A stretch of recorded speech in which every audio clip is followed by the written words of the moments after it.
What's up, everybody, and welcome back to Fireside Giants. I'm your host, Anthony Rivardo, joined by my co-host, Alex Wilson. I missed yesterday's episode. I was dealing with some flu-like symptoms. My body was sore. I felt like Justin Herbert after he got sacked a whole bunch of times, thrown to the ground a whole bunch of times by Abdul Carter, Brian Burns, Dexter Lawrence, and Kayvon Thibodeau. You know, that sore feeling that you just can't get over. But one day off, I'm back and I'm ready to talk about the New York Giants once again and dive into this wide receiver core for the Giants. Because we had a debate a couple days ago, Alex, should they bring somebody in? Should they sign Odell Beckham Jr.? Should they trade for Chris Olave? Should they do nothing at all? Well, the New York Giants have reportedly made up their minds on which direction they're going to go, and that's going to be the do nothing at all route. According to ESPN's Jeremy Fowler, the Giants are intent on what they have in their receiving core, and they plan on rolling with what they have for the remainder of the season because they feel like they cannot replace Malik Neighbors, which is true, and that's something that Alex said in that episode.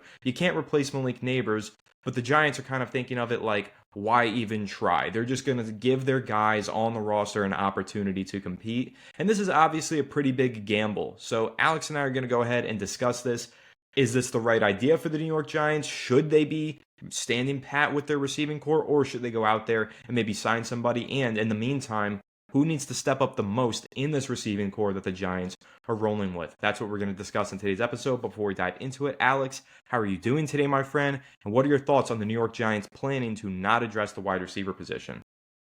Doing pretty good. And yeah, I mean, listen, the Giants have needs. They have plenty of them, but losing Malik Neighbors, there's no way to replace him. And I think, you mentioned Jeremy Fowler of ESPN stated that they're not planning to make any moves. And they basically, I guess a source told him, you can't replace Malik Neighbors. You can't find that production on the street. I know a lot of people want to bring back Odell Beckham Jr., and it's because, he's fun. Maybe there's some juice left in the tank, and, it's a question mark. Like, what can he provide? And I know a lot of people want to go in that direction, so maybe it's a possibility if they do really feel like they need it, but there's one guy, Anthony, that really has a lot to gain from this situation, and it's one of Neighbors' best friends on the team, Jaylen Hyatt.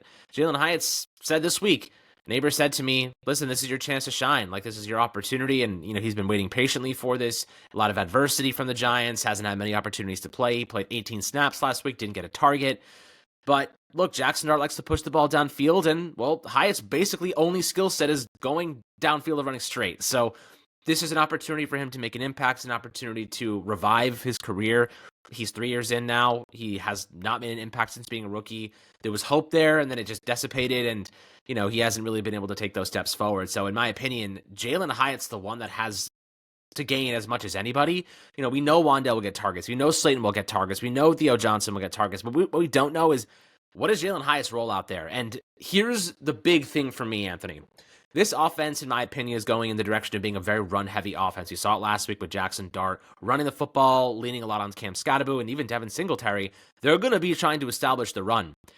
Jaylen Hyatt's biggest problem in that regard is run blocking on the outside. If he cannot run block, he will be replaced. And the next guy up can run block, Bo Collins. He showed a lot of competency there during training camp and preseason. So, Anthony, looking at Jaylen Hyatt, we know he's a good downfield threat when he gets the opportunities, but it's everything else in his game that is very undeveloped. If he cannot run block on the outside, I'd say that they will be putting Bo Collins in a lot. Honestly, at this point, I think it might be a 50-50 kind of snap share between those two guys. I don't think we'll see Hyatt on the field every play. I think he will be on the field mostly on third downs, mostly on passing plays, and then they'll have Collins on there a bunch as well, just to be a better run support piece on the outside. Yeah, I think it's interesting. If you're asking me who has the most to gain from this, I agree with you. I do think it's Jaylen Hyatt. This is a player who has completely fallen out of favor with the New York Giants coaching staff. There were reports this offseason that last year, part of the reason why he didn't see the field was because there was tension between him, the front office, and the coaching staff. He had some sort of argument based on a disagreement about how much he should or shouldn't be playing. And so since then, Jaylen Hyatt has barely played this year. He didn't even see a snap in week 1, didn't see a snap in week 2. He saw a total of, 5 snaps? Yeah, 5 passing snaps in week 3 and 18 in week 4. So he's barely played this year. He has no targets. He's pretty much a non-factor in the offense. He's somebody that the Giants had little to no interest in getting the football. But now They have a necessity. They have a necessity to get him the football. They don't have depth at the receiver position, so they're going to have to find ways to give Jaylen Hyatt the ball and get him involved in the offense. Now, you mentioned Bo Collins, and I think that's an interesting name to keep an eye on here because he doesn't have the downfield speed that Jaylen Hyatt has, but he has more physicality and he has more strength on the outside. And what the Giants now need is an outside wide receiver. Darius Slayton's going to assume that number one role. That's nothing new for him. For several years, he was the number one receiver on the New York Giants, and he's more than comfortable playing on the outside and being the primary target. But opposite him, that was always the question mark. Who's going to play opposite Darius Slayton? There's been a revolving door in that position, Alex, since 2019. Who's opposite of Darius Slayton? 1 year it's Golden Tate. Next year it's Sterling Shepard. And then it's a new guy, then it's back to Sterling Shepard, then it's a new guy, and eventually it becomes Malik Neighbors assuming the number one role and Slayton opposite him. But now Slayton's back at number one. Jaylen Hyatt or Bo Collins, it's just going to depend on your matchup, in my opinion. But both of these guys are going to have opportunities. Like you said, maybe Hyatt's out there for passing downs, third downs, situations where the Giants need to target more vertical options. But honestly, I think the best way for Jaylen Hyatt to expand his skill set and improve as a player is if the Giants actually put him out there on first down, second down, and third down. Give him more opportunities to run more routes because he's not going to get better at running a slant route unless he starts running a slant route. If you just keep sending him down the field on 9 routes and post routes and corner routes, and that's all he knows, then he's not going to improve in the other parts of the game, and he's not going to become a well-rounded skill set at wide receiver. It actually reminds me, Alex, of early in Darius Slayton's career. That's how long we've been doing this podcast. That's what's crazy about this, because I remember during Slayton's rookie season, you and I were sitting there, Alex, and talking about how he was flashing potential, but they needed to expand his route tree. And then I remember there was a specific game, I think it was against the Jets in that season, where they did expand his route tree. They did have him run more routes and have him run these slants and drags and shallow crossers. And all of a sudden, we saw Darius Slayton completely emerge in the offense and have his breakouts. And I feel like we've been waiting for Jaylen Hyatt's breakout, but we're not going to see it until they do what they did with Darius Slayton back then to spark his breakout. Give him more routes to run. Don't make him a one-trick pony that's easy to guard. Don't just ask him to run a go route or a post route all game long.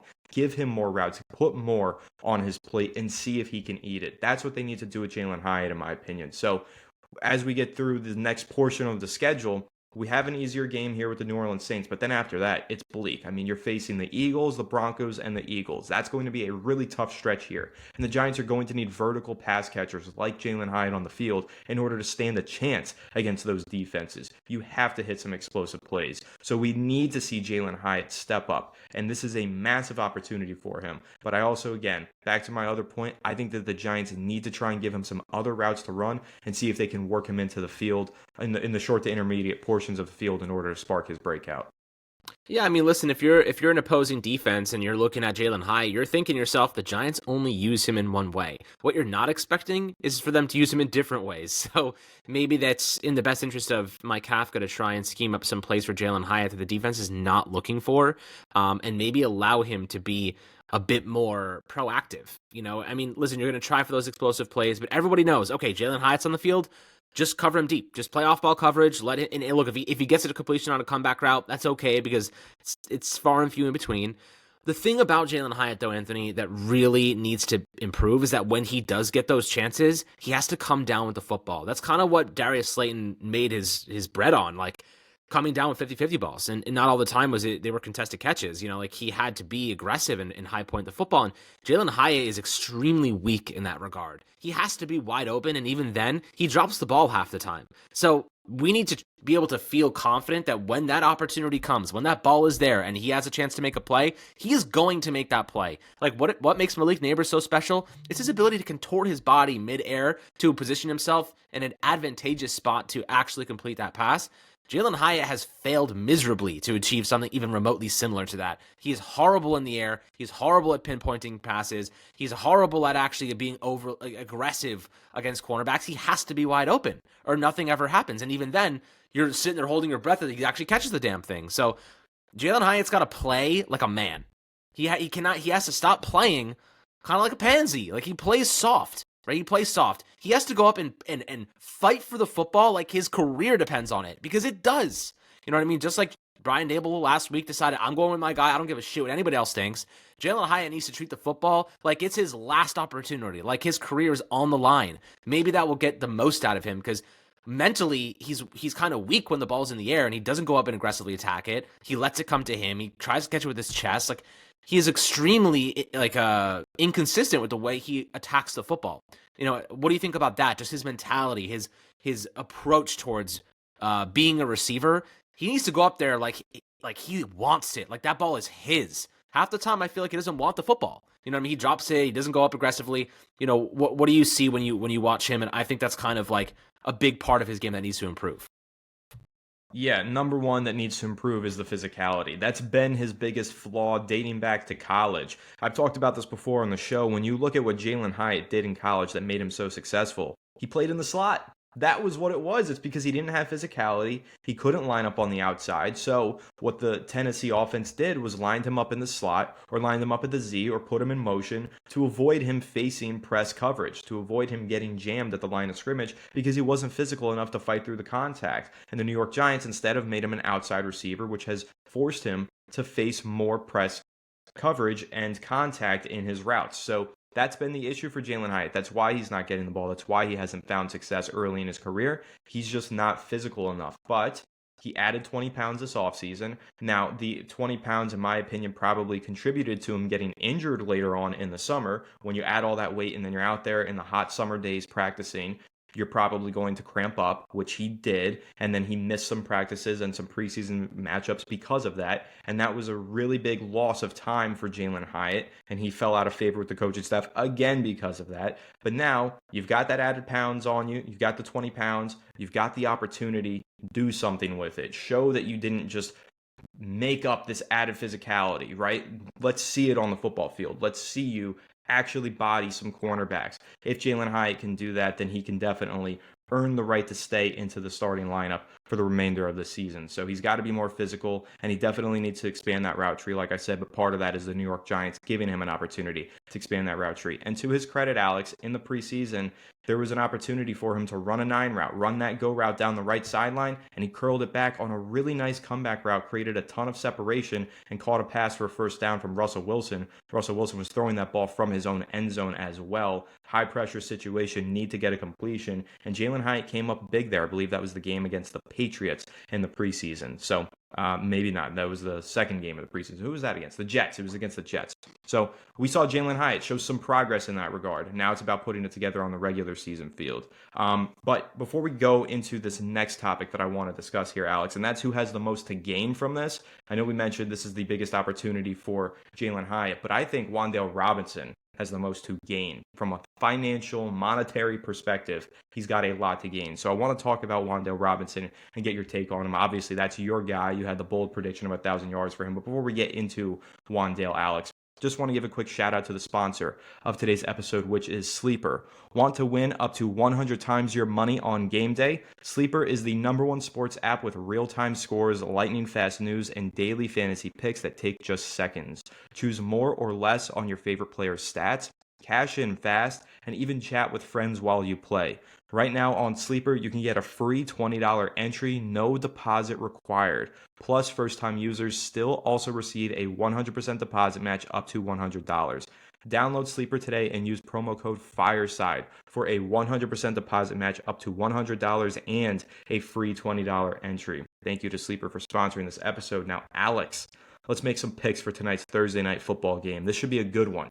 49ers versus Rams.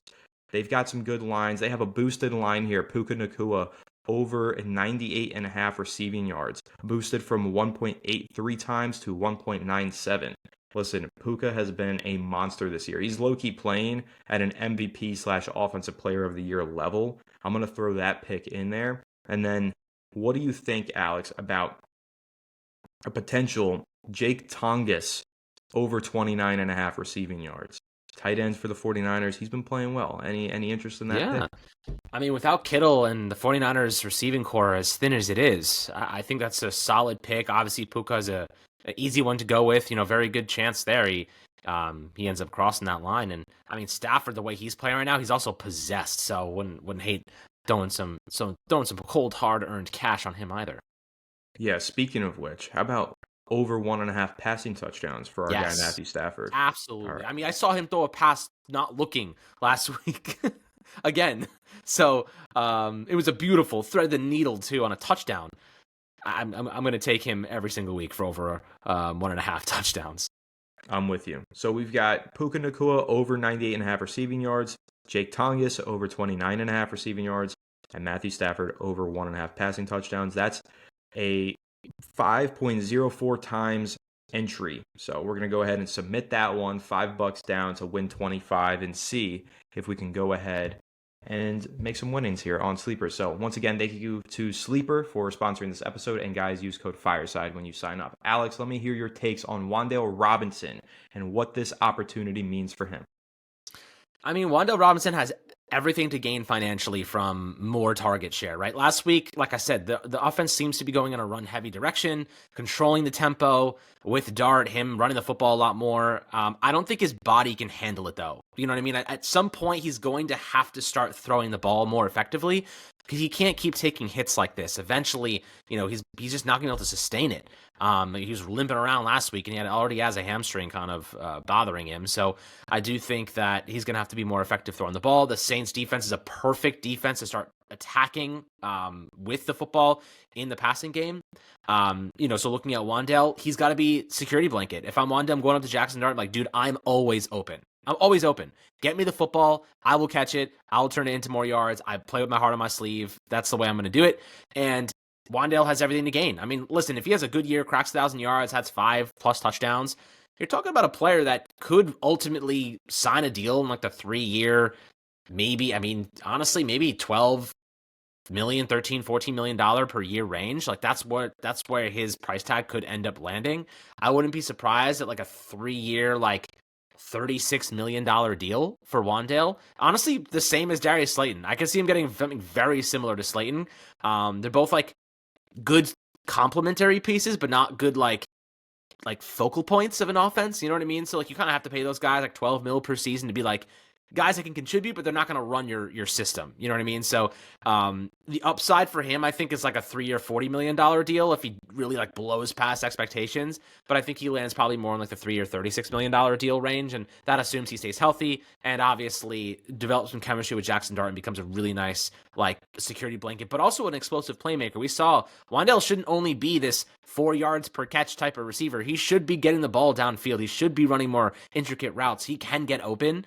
And the Giants are starting to explore that. They just went from Russell Wilson to Dart, and it's going to take some time for them to get kind of back in the rhythm there. But I do anticipate them developing more chemistry. That first game, obviously, Chargers defense is no joke, and they had a game plan going into it. They didn't want to turn the ball over. They didn't want Dart to throw it too much. But now I think against the Saints, you let him rip and you let him kind of open things up.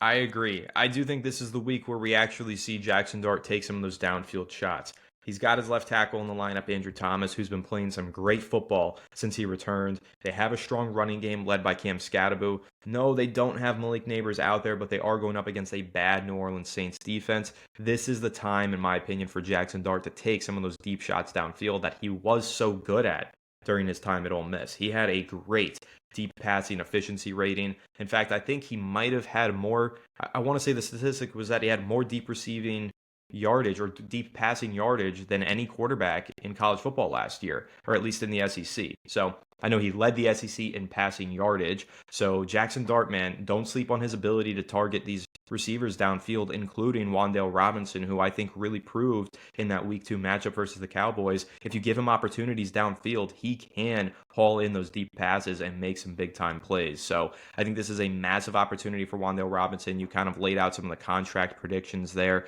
If he plays really well, if he goes for 1,000 receiving yards, he can earn himself a ton of money over the course of the rest of this season. I'm talking millions and millions of dollars he could earn just by putting up some good yardage down the stretch of the season, especially if he's able to do that in an offense that completely reshifts with a new quarterback and without its number one receiver. It'll speak a lot to his ability to fight through adversity and to become a dependable player in a pro offense. So he might raise his value in the eyes of the New York Giants and get an extension, or he might raise his value across the league and get a big payday elsewhere. So huge moment here for Wandale Robinson, but really interesting things developing for this New York Giants offense. And Alex, where I want to wrap up this conversation is there's only 5 receivers on this roster now, right? I mean, you've got Darius Slayton, you've got Wandale Robinson, Jaylen Hyatt, and Bo Collins. So there's really only four, but that fifth one being Gunnar Olszewski, who I think is the sleeper to earn some more playing time on the offensive side of the ball here. I want to get your take on this. I thought Gunnar Olszewski looked pretty good at receiver during the preseason. I've criticized him in the past for his inability to play wide receiver, but he actually surprised me this preseason. He proved me wrong. He looked pretty good playing that position, and I think that he's earned the right to see some more playing time on the offensive side of the ball. What do you think about that? Should the Giants utilize Gunnar Olszewski more on the offensive side of the ball? I mean, listen, Gunnar Olszewski is more of a slot guy, but he did have that big 50-yard catch from Jackson Dart. He's good kind of on secondary options. Like, he's not going to be a hot route type of guy, but I do think that he can do some stuff for you when the play breaks down. He'll get open, he'll shimmy. I don't know if we'll see him much unless something happens to Wandale or that he needs some rest or something like that, but I do think that this is a player that shined this summer. I mean, he came back and looks the part of an NFL player, and maybe he's deserved an opportunity, but because of his size, because he's a bit smaller, more of a slot option, I don't think we'll see much of him until Wandale needs a breath or goes down for whatever reason. So definitely curious to see what happens there. I'm actually most curious about Bo Collins, UDFA out of Notre Dame. Like, that's the guy I'm kind of looking at saying, I wonder if he sneaks in here, and because he got open, he just dropped a couple passes in the preseason.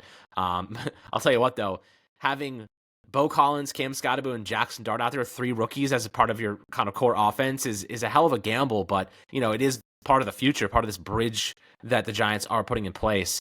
So I'm, maybe Collins does have a future. Maybe they're obliged, they're inclined to give him more opportunities because they believe he could carve out a role. And to be fair, I mean, at this point, why not? Like, why not give Collins more of an opportunity to see what he can be, and create a kind of portion of this offense for himself long term. But yeah, I mean, those back end guys, Olszewski, Collins, they're fighting. Hyatt, they're fighting for reps. This is a position battle now, mid-season, or rather, week 5, position battle, and going to be fun to watch it kind of unfold, and we'll keep you guys updated on it as it progresses.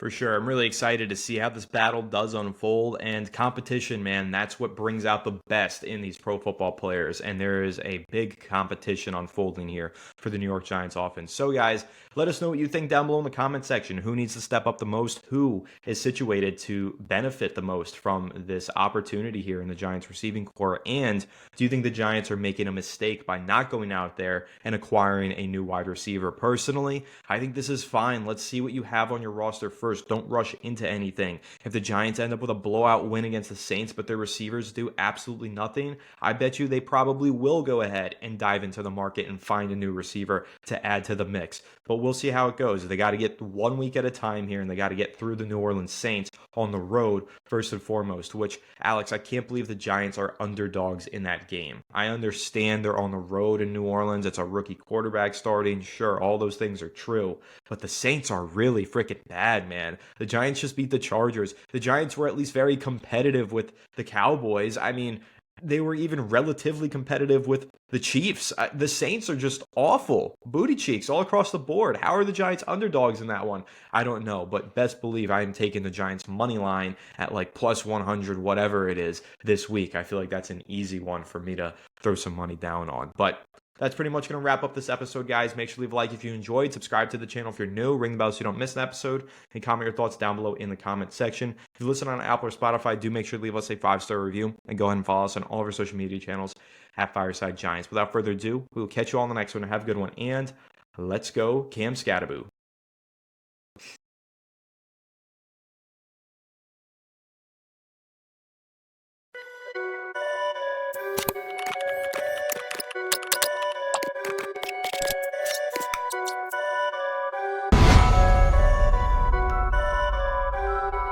Perfect.